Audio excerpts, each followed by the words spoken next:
Assalamualaikum warahmatullahi wabarakatuh. Innal hamdalillah nahmaduhu wa nasta'inuhu wa nastaghfiruh wa na'udzu billahi min syururi anfusina wa min sayyiati a'malina. May yahdihillahu fala mudhillalah wa may yudlilhu fala hadiyalah. Amma ba'd. Ma'asyiral muslimin rahimakumullah. Tidak semua kenikmatan yang manusia terima adalah betul-betul anugerah yang memuliakan. Bisa jadi sebaliknya. Dan harus kita sadari bahwa ada sebagian dari kenikmatan itu sesungguhnya pemanjaan sesaat yang akan berakhir pada kebinasaan. Sebab kedurhakaan mereka kepada Allah Subhanahu wa Ta'ala. Layaknya orang tua yang memanjakan anaknya, Allah pun kerap memanjakan hambanya. Inilah yang dinamakan istidraj. Namun hati-hati, istidraj adalah pemanjaan agar lebih terjerumus kepada kehinaan.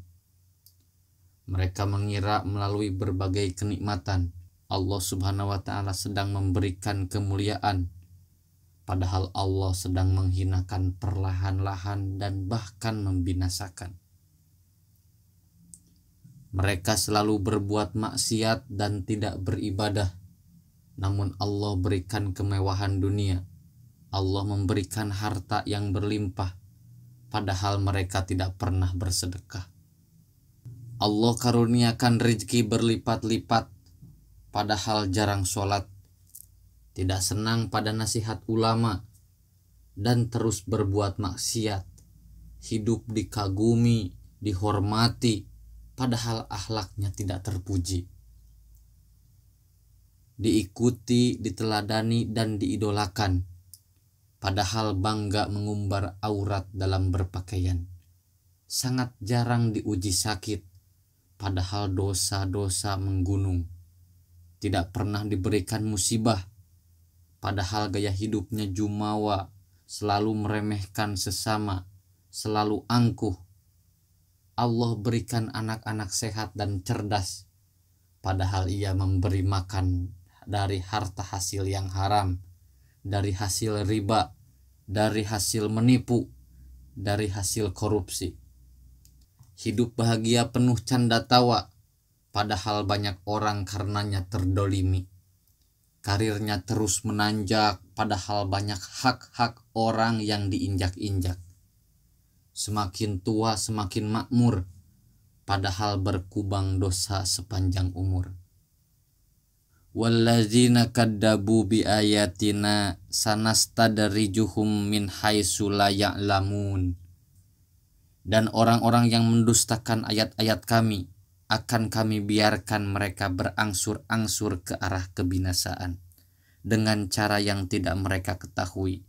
Wa umli lahum inna kaidi matin. Dan aku akan memberikan tenggang waktu kepada mereka. Sungguh rencanaku sangat teguh. Istidraj itu secara bahasa berarti tahap demi tahap ataupun perlahan-lahan. Sedangkan secara istilah berarti kenikmatan materi yang diberikan kepada seseorang yang secara lahir semakin bertambah. Tetapi kenikmatan yang bersifat imaterial atau batin semakin dikurangi atau dicabut, sementara ia tidak menyadarinya. Secara lahiriah kemewahan duniawi Allah berikan, namun secara batiniah perintah ketakwaan ia abaikan. Uraian tersebut diperkuat oleh Rasulullah Shallallahu Alaihi Wasallam.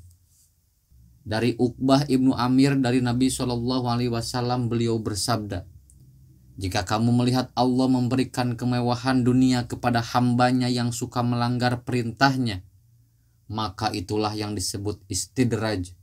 Kemudian beliau membaca firman Allah Subhanahu Wa Taala surat Al-An'am ayat 44. Palamma nasu ma dukiru bihi patahna alaihim abwaba kulli syai'in hatta ida parihu bima utu akhadnahum bagtatang faidahum mublisun. Maka tatkala mereka melupakan peringatan yang telah diberikan kepada mereka, kami pun membukakan semua pintu-pintu kesenangan untuk mereka. Sehingga apabila mereka bergembira dengan apa yang telah diberikan kepada mereka, kami siksa mereka dengan sekonyong-konyong. Maka ketika itu mereka terdiam berputus asa. Istidraj menurut Quran surat Al-An'am ayat 44 bermakna dikeluarkan dari garis lurus kebenaran tanpa disadari. Allah Subhanahu wa Ta'ala memperlakukan apa yang Dia kehendaki. Dibukakan segala pintu kesenangan hingga orang tersebut lupa diri. Bila dianalogikan, ibaratnya tidak ingat bahwa sesudah panas pasti akan ada hujan. Sesudah lautan tenang, pasti akan ada datang gelombang. Mereka dibiarkan berbuat maksiat dengan hawa nafsunya sehingga tersesat jauh, lalu siksaan Allah datang dengan cara tiba-tiba. Allah melakukan pembiaran atas maksiat yang mereka lakukan, memberikan kesenangan terus-menerus yang melalaikan, hingga pada saatnya Allah Subhanahu wa Ta'ala akan mencabut semua kesenangan sampai mereka termangu dalam penyesalan yang terlambat. Hal ini juga terjadi pada zaman dahulu. Istidraj menimpa pada Fir'aun dan Qorun. Fir'aun diberikan kekuasaan tetapi tetap jumawa. Akhirnya Allah tenggelamkan ia karena kepongkahannya. Ia menjadi manusia yang sombong dan menentang bahkan mengaku sebagai Tuhan. Akhirnya ia mati ditenggelamkan di dalam laut bersama pasukannya ketika mengejar Nabi Musa alaihissalam dan Bani Israel. Lalu Qorun adalah salah satu orang yang hidup pada zaman Nabi Musa alaihissalam. Awalnya ia adalah seorang orang miskin yang tidak punya apa-apa. Kemudian diajarkan kepadanya oleh Nabi Musa tentang cara mengelola emas. Dalam waktu singkat ia pun menjadi kaya raya dengan mempunyai banyak emas dan harta melimpah. Akan tetapi lambat laun ia mulai lupa kepada Allah Subhanahu wa Ta'ala. Qorun dengan kelalaiannya pun dibinasakan dengan ditelan bersama harta-hartanya. Sebagaimana Allah Subhanahu wa Ta'ala berfirman, "Wala yahsabannal ladzina kafaru annama numli lahum khairul li anfusihim. Innama numli lahum liyazdadu isma walahum adabum muhin." Dan janganlah sekali-kali orang-orang kafir menyangka bahwa pemberian tangguh kami kepada mereka adalah lebih baik bagi mereka.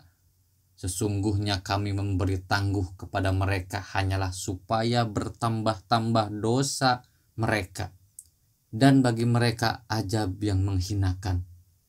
Al-Quran Surat Al-Imran ayat 178. Ma'asyiral muslimin rahimakumullah. Istidraj bisa terjadi kepada siapa saja, baik orang awam maupun ahli ibadah. Orang mukmin akan merasa takut dengan istidraj, yakni kenikmatan semu yang sejatinya murka Allah Subhanahu wa Ta'ala.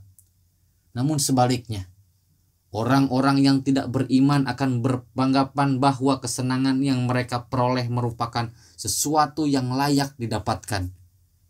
Biasanya istidraj diberikan kepada orang-orang yang mati hatinya. Mereka adalah orang-orang yang tidak merasa bersedih atas ketaatan yang ditinggalkan. Mereka adalah orang-orang yang tidak merasa menyesal atas kemaksiatan yang terus dilakukan.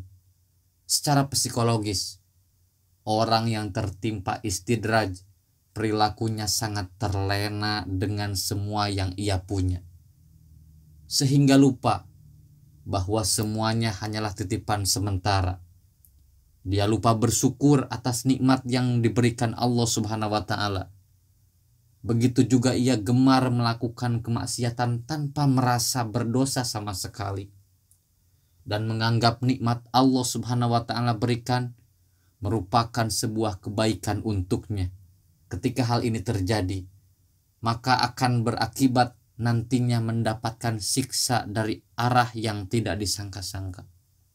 Maka dari itu perlu meminta pertolongan kepada Allah Subhanahu wa taala dan juga mengasah keimanan agar terus meningkatkan sehingga menyadari hakikat nikmat dan siksaan. Cara termudah untuk membedakan kesenangan yang datangnya dari kemurahan Allah dengan istidraj adalah ketakwaan. Jika orang tersebut taat dalam beribadah, bisa jadi nikmat yang diterima adalah kemurahan Allah Subhanahu wa taala. Begitupun sebaliknya, apabila orang tersebut lalai dalam ibadah, bisa jadi itu merupakan istidraj. Bagi siapa saja yang saat ini sedang diliputi kebahagiaan, sedang merasakan rezeki yang lancar, kenaikan jabatan, ataupun kebahagiaan lainnya, perlu waspada. Bisa jadi saat ini ia sedang teridentifikasi mengalami istidraj. Bagaimana cara mengenalinya? Pertama, nikmat dunia yang semakin bertambah, namun keimanan kita semakin menurun. Kedua, mendapat kemudahan hidup meski terus-menerus bermaksiat. Ketiga, rezeki selalu bertambah meski terus lalai dalam beribadah. Keempat, semakin kaya namun semakin menjadi kikir. Kelima, jarang sakit namun kerap berlaku sombong. Hal ini sejalan dengan apa yang dikatakan oleh Syekh Ibnu Athaillah As-Sakandari dalam Al-Hikam, yakni takutlah pada perlakuan baik Allah kepadamu di tengah durhakamu yang terus-menerus terhadap Allah. Karena itu bisa jadi sebuah istidraj, seperti firman-Nya, kami mengistidrajkan mereka dari jalan yang mereka tak ketahui. Ma'asyiral muslimin rahimakumullah. Bahwa ketika seseorang mendapatkan kenikmatan, baik nikmat materi maupun non-materi, hendaklah ia bersyukur atas nikmat yang diberikan oleh Dat pemberi nikmat dan bukannya lupa kepadanya. Dan segera bersyukur kepadanya, baik secara lisan, secara perbuatan, maupun keyakinan dalam hati. Realisasi syukur itu bisa berupa semakin rajin beribadah, semakin rajin bersedekah, maupun perilaku-perilaku yang bermanfaat bagi orang lain. Begitulah bahayanya istidraj. Sampai-sampai Umar bin Khattab pernah berdoa, ya Allah, sesungguhnya aku berlindung kepadamu menjadi mustadraj, orang yang ditarik dengan berangsur-angsur ke arah kebinasaan. Semoga kita semua dijauhkan dari istidraj Allah Subhanahu wa taala. Amin. Wassalamualaikum warahmatullahi wabarakatuh.